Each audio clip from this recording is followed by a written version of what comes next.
अल्लाह की तजल्ला तेरी जात की सू बसू है, जिधर देखता हूं उधर तू ही तू है। फाइनमा तवल्लु फसम्मा वजहुल्लाह। ये नहीं है कि अल्लाह ने कायनात बना दी और खुद गायब हो गए, नहीं। कुल हुवल्लाहु अहद, क्या मतलब? कहो कि अल्लाह एक है, और ये सारी कायनात और मखलूक समेत एक है कि मखलूक के बगैर एक है? मखलूक समेत एक है। हमें ये बताया गया कि नहीं, अल्लाह आसमानों पे चढ़ा हुआ है, अल्लाह की कुर्सी आसमानों पे लगी हुई है। अल्लाह कहता है वफी अनफुसिकुम अफला तुबसिरून, मैं तुम्हारे अंदर हूं, तुम मुझे देखते क्यों नहीं? रब्बुल मशरिकैन व रब्बुल मगरिबैन, मैं मशरकों का भी रब हूं, मैं मगरबों का भी रब हूं। मैं तुम्हारे अंदर भी हूं, मैं बाहर भी हूं। हुवल अव्वलो हुवल आखिरो, मैं अव्वल भी हूं आखिर भी हूं। हुवल ज़ाहिरो हुवल बातिनो, मैं ज़ाहिर में भी हूं बातिन में भी हूं, ज़ाहिर भी और छुपा हुआ भी हूं। तो इस बात को समझना है कि ये जो है ना, दुनिया में आए, पैदा हुए, खाया पिया, शादी हो गई, बच्चे हो गए, बूढ़े हुए, बीमार हो गए, फौत हो गए, ये कोई जिंदगी है? ये आला तरीन जिंदगी नहीं है, ये घटिया जिंदगियों के तौर तरीके हैं। इस तरह तो ये जानवर भी, कुत्ते बिल्ले भी मर जाते हैं, शादियां उनके बच्चे हो जाते हैं, तो इंसान के बच्चे हो गए तो क्या हो गया? इसने खा लिया वो भी खा लेते हैं, इसने पी लिया वो भी पी लेते हैं। इंसान सो गया तो जानवर भी सो जाते हैं, सो के उठ भी जाते हैं। तो देखना यह है कि मकसद हयात इंसान, अल्लाह फरमाता है वमा खलक़तुल जिन्ना वल इंसा इल्ला लियअबुदून, मैंने इंसानों को और जिन्नात को अपनी इबादत के लिए पैदा किया। तो इबादत से मुराद क्या है? इस आयत मुबारका का जो तर्जमा, जो तशरीह मुफस्सिरीन सूफिया इकराम ने की है वो ये है कि वमा खलक़तुल जिन्ना वल इंसा इल्ला लियअरिफ़ून, मैंने इंसानों को और जिन्नात को अपनी पहचान के लिए पैदा किया। तो पहचान जो है वो कैसे होगी? अभी आपने कहा ना कि सारी कायनात में अल्लाह ही अल्लाह है, तो फिर हम लड़ते क्यों हैं? तजल्ला तेरी जात की, हर एक के अंदर उसी की जलवा फरमाई है, उसी का नूर है, उसी की रूह है, काम कर रही है। और हर इंसान जो है वो क्या है? अल्लाह फरमाता है खलका आदमा अला सूरत ही, मैंने आदम को अपनी सूरत पर बनाया। तो हमें अल्लाह इंसान आदम पसंद क्यों नहीं? वजह यह है कि अंदर जब ईमान दिलों के अंदर उतरेगा तो हर किसी के साथ मोहब्बत हो जाएगी। क्यों? क्या वजह है कि हर बंदे की सूरत में फिर मौला नजर आता है। ये जो कायनात का खुदा है, अब रात होती है, रात के अंदर सितारे ना होते, चांद ना होता तो कैसी भयानक रात होती। अल्लाह खूबसूरत है, टॉपिक हमारा वही है। अल्लाह क्या है? खूबसूरत है। और खूबसूरती को हिरन बनाए हैं, हिरन के ऊपर देखें तो मुसव्वरी का एक अलग नमूना है। अल्लाह की मुसव्वरी के जो फन पारे हैं वो पूरी कायनात जो है ये उसी का ही नूर ज़हूर है। तो फिर आप तितलियां देखें, तितलियों के कितने रंग होते हैं? अल्लाह 700 दफा फरमा रहा है कुरान पाक में कि तुम गौर व फिक्र किया करो, मगर गौर व फिक्र कैसे करें जब तक कोई करवाने वाला ना हो। ये दौर किसी इब्राहिम की तलाश में है। अब इब्राहिम की तलाश कहाँ है? किसी को कोई तलाश नहीं है। मस्जिदें वीरान पड़ी हैं, कोई नहीं तलाश में आता कि यहाँ इब्राहिम देखना मैंने। हय्या अलस सलाह हय्या अलल फलाह कह कह के बेचारे थक जाते हैं हमारे उलमा कराम, असर ही नहीं होता। मोबाइल से जान छूटे, नफ्स और शैतान से छुटकारा हासिल हो तो अल्लाह की बारी आए। ये तल्ख हकीकतें हैं। अभी आप देखें हमारे सामने ऐसे ऐसे मनाजर, ऐसी ऐसी खबरें, ऐसे ऐसे वाकयात देख रहे हैं कि इंसान की रूह कांप जाती है। जैसे आज अल्लामा साहब ने जुमे के खुतबे में फरमाया कि अगर कोई अदना सहाबी, कोई आखिर के ज़माने का सहाबी भी आ जाए ना इस दौर में, तो वो देख के कहें कि ये मुसलमान नहीं, ये तो काफिर हैं। हमारी हरकतें, हमारी करतूतें, हमारी सोचें, हमारे रवैये कुछ समझ ही नहीं आ रही। हर वो काम कर रहे हैं जिससे अल्लाह रसूल ने मना किया। वजह इसकी क्या है? वजह यह है कि एक तो तरबियत नहीं हुई, दूसरा ये है कि देखा देखी। रात भी बात हो रही थी दर्स में, बाबर भाई ने कहा कि हम बात करते हैं एक दूसरे से बदअखलाकी के साथ, मुखातिब करते हैं तो ओए कह के, वो छोटे, वो मोटे, वो गिट्ठे गिट्ठू, कहते हैं ना। तो इसकी वजह क्या है? जबकि इस्लाम का हुक्म यह है कि जब एक मुसलमान दूसरे को मिले तो वो क्या कहे? अस्सलामु अलैकुम व रहमतुल्लाहि व बरकातुहू, कि आप पर अल्लाह की सलामती हो, रहमत हो, बरकतें हो तुम्हारे ऊपर। तो वो जवाबन क्या कहे? वालेकुम अस्सलाम व रहमतुल्लाह, आप पर भी अल्लाह की रहमत हो। ये हमें तरीका सिखाया है हमारे दीन ने। अच्छा, ये तरीके हम क्यों भूल गए? ये ओए तोए कहां से आ गई? ये जहालत से आती है। तो जहालत से अपने दामन को बचाना है, हमने मुहज्जब बनना है। अपने बच्चों को, अपने गिरदोपेश को इस्लाह मुआशरा कैसे होगी? क्यों? नबी तो आना कोई नहीं, अब जितने आने थे आ गए। पैगंबर अब कोई नहीं नाज़िल होना आसमान से, ना कोई किताब आनी। अब किसने इस्लाह करनी है?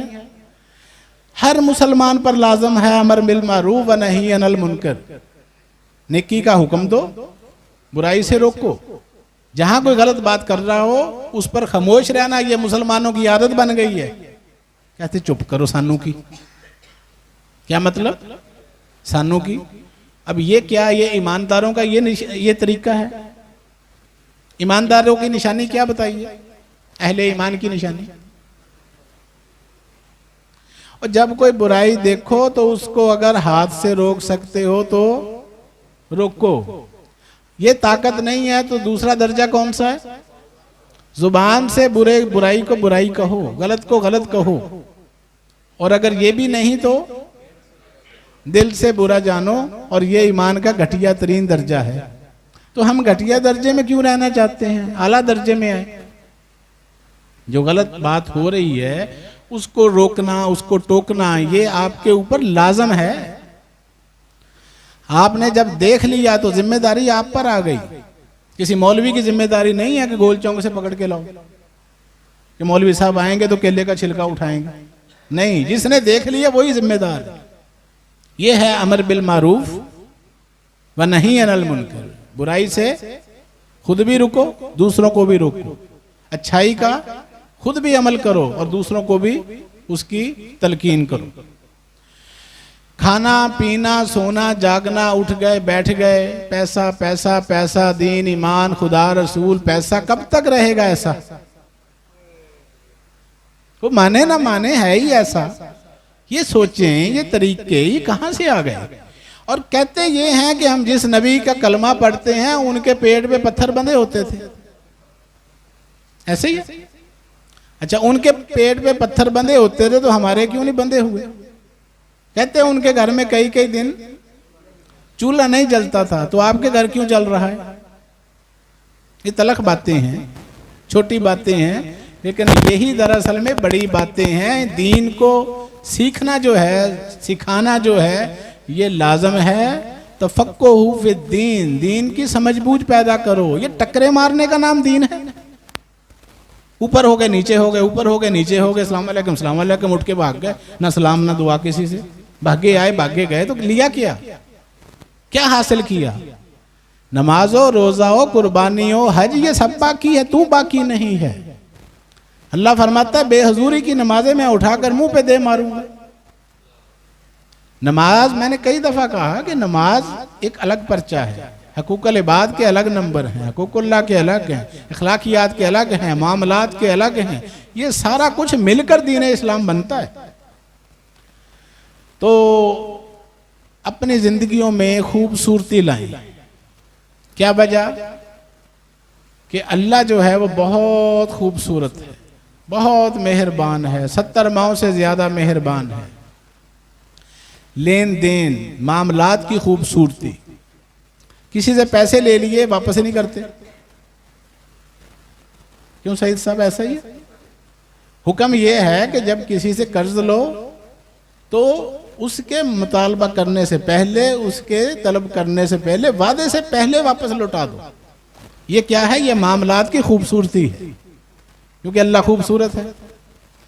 तिजारत करनी है, उसमें भी जायज़ मुनाफा हासिल कर लो, लेकिन ज्यादा जो है लेना ये हराम है इस्लाम में। और हो रहा है ये सब कुछ।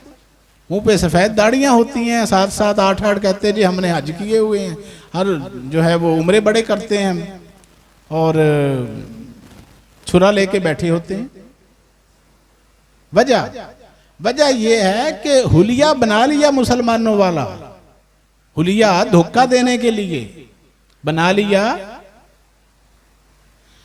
तो लेकिन अमल जो है वो उसके उलट है, अंदर ईमान दाखिल नहीं हुआ। तो इन रवैयों से निकलना है, अपनी हर चीज के अंदर खूबसूरती पैदा करें। जब किसी से बात करें तो खूबसूरती के साथ बात जब करनी है, ठहराव के साथ, सलीके के साथ। यहां तक कि कुरान को पढ़ने का भी हुक्म आया है, वरत्तिलिल कुरान तरतीला, कुरान पाक को ठहर ठहर कर सलीके के साथ पढ़ो। ये अल्लाह ताला की ज़ात फरमा रही है। तो कुरान जो है जल्दबाजी में, अल्लाह को तो वो भी पसंद नहीं। अल्लाह कहता नहीं, खुश अलहानी, मुझे खूबसूरती पसंद है। जिसके सामने तुम कुरान पढ़ने लगे हो पहले समझ लो वो कितना खूबसूरत है, कितना हसीन व जमील है। तो जन्नत में क्या क्या बनाया हुआ अल्लाह ने, बताओ, कुछ सुना हुआ है? दूध की नहरें बह रही हैं, शहद की नहरें बह रही हैं, और क्या है? शराबन तहूरा, शराबन कफूरा, शराब जंजबीला। ये शराब की वैरायटियां कुरान मजीद के अंदर आई हैं, जो वहां पर दी जाएंगी मोमिनीन को, अहले जन्नत को, अल्लाह की तरफ से इनामात, तोहफे, कि जो उन्होंने दुनिया में नेक काम किए, इबादतें की, मशक्क़तें की, अल्लाह को राजी करने के लिए, अल्लाह के हुक्मों की तामील की। तो उसके सिले में, उसके इनाम में अल्लाह ताला ने जो जो नेमतें तैयार कर रखी हैं। तो ये शराबों की किस्में बयान हुई हैं कुरान में, कभी पढ़ी है? पढ़ो, कुरान दिलचस्प है। हमने इसको बोझ समझ लिया, वजह वो सिखाने वालों ने उसको बोझ बना दिया। किसी ने खूबसूरत बनाकर दिखाया ही नहीं। तो जितना खूबसूरत बनाकर दिखाओगे अट्रैक्शन ज्यादा पैदा होगी, लोग करीब आएंगे। हमारे अंदाज ही ऐसे हैं कि लोग वैसे ही दूर भाग जाते हैं, मस्जिदों से भी, कुरान से भी, दीन से भी। लोग यहाँ तक कहते हैं यार ये मजहब की बात ही ना करो, ये दीन की बात जो है लड़ाई का घर है। वजह सलीका नहीं है, बहस व तकरार, शरारतबाजी। दीन रख लिया हमने झगड़े करने के लिए। दीन तो आया था ए खासाए खासान रसूल, वक्त दुआ है उम्मत पे तेरी आके अजब वक्त पड़ा है। जो दीन बड़ी शान से निकला था वतन से, परदेश में वो आज गरीबुल गुरबा है। जिस दीन ने गैरों के दिल आके मिलाए, जिस दीन ने गैरों के दिल आके मिलाए, उस दीन में खुद भाई से अब भाई जुदा है। ए खासाए खासान रसूल, वक्त दुआ है।